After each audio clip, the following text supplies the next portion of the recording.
26 जून 1975 को देश की इंदिरा सरकार ने इमरजेंसी लागू किया। साथ ही साथ इमरजेंसी में आवाज उठाने वालों को जेल के अंदर भेजा गया, जिसमें विपक्ष के साथ साथ लोकतंत्र का चौथा स्तंभ की स्वतंत्रता छीनी गई। यह इमरजेंसी 1975 से 1977 तक देश में लागू रही, जिसे लेकर लोकतंत्र सेनानी संघ द्वारा एक भव्य आयोजन किया जा रहा है, जिसमें छत्तीसगढ़ के मुख्यमंत्री विष्णुदेव साय अपने निवास पर लोकतंत्र सेनानियों को सम्मानित करने जा रहे हैं। लोकतंत्र सेनानी संघ छत्तीसगढ़ द्वारा प्रेस वार्ता लेकर इस कार्यक्रम की जानकारी साझा की गई, जहां पूरे प्रदेश में प्रेस वार्ता के माध्यम से इसकी जानकारी साझा की जाएगी, जहां मुख्यमंत्री निवास में 500 से अधिक परिवारों को सम्मानित किया जाएगा, जिन्होंने इमरजेंसी के दौरान सरकार के खिलाफ आवाज बुलंद की और संविधान को बचाने के लिए अपनी आहुति दी। आपातकाल जो देश में 26 जून 1975 से 77 तक इंदिरा गांधी और कांग्रेस पार्टी की सरकार के द्वारा लगाकर सारे विपक्ष को कुचलने का, सारे विपक्षियों को जेल में डालने का, अखबारों की आज़ादी सेंसरशिप लगाकर छीनने का कृत्य किया, उसके 50 वर्ष हो रहे हैं। इस वर्ष 50वां वर्ष 25 और 26 जून को देश मनाएगा। देश उसको काला दिवस के रूप में, काला अध्याय के रूप में स्मरण करेगा। और जिस प्रकार से लोकतंत्र की हत्या की गई, जिस प्रकार से तानाशाही राज कायम किया गया, ये देश के लिए एक प्रकार से शर्मनाक घटना थी। उसको कभी भुलाया न जाए, इसलिए देश के प्रधानमंत्री जी ने और घोषित किया है कि हर वर्ष 25 जून को संविधान हत्या दिवस शासकीय स्तर पर भी और जनमानस के द्वारा भी मनाया जाएगा।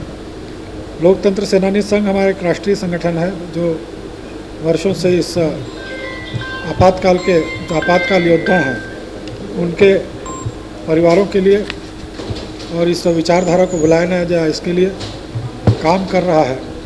देश की अनेक सरकारों ने ऐसे योद्धाओं को, आपातकाल योद्धाओं को सम्मानित 2008 से प्रारंभ किया सम्मान करना।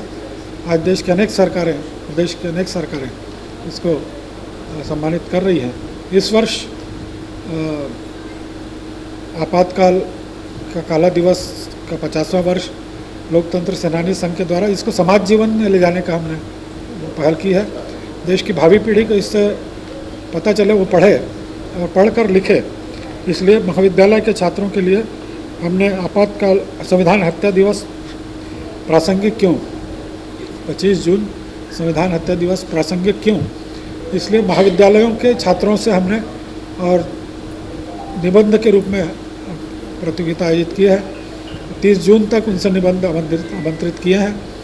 उसी प्रकार विद्यालयीन छात्रों के लिए आपातकाल विस्मृत न हो, इस विषय पर प्रतियोगिता आयोजित की है, निबंध प्रतियोगिता। वो निबंध भी 30 जून तक हमने आमंत्रित किया है।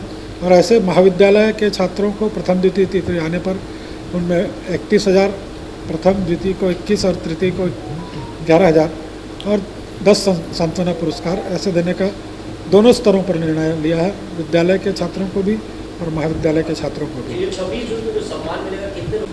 पिछले वर्ष से छत्तीसगढ़ के मुख्यमंत्री माननीय विष्णुदेव साय जी ने, जब यहाँ भूपेश बघेल जी की सरकार ने सम्मान छीन लिया था, उस सम्मान को वापस लौटाते हुए और अपने बंगले पर बुलाकर सभी मीसाबंदी परिवारों का, लोकतंत्र सेनानी परिवारों का सम्मान किया था। इस वर्ष भी 25 जून को माननीय मुख्यमंत्री जी ने, 26 जून को माननीय मुख्यमंत्री जी ने और सभी को निमंत्रण देकर अपने आवास पर आमंत्रित किया है।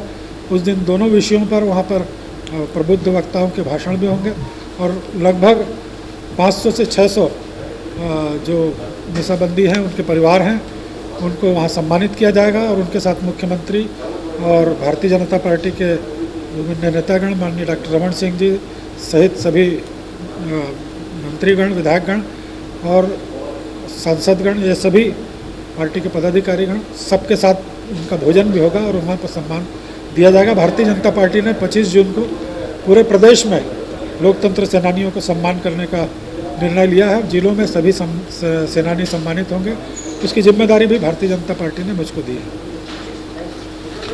CCN शार्प न्यूज के लिए ब्यूरो रिपोर्ट।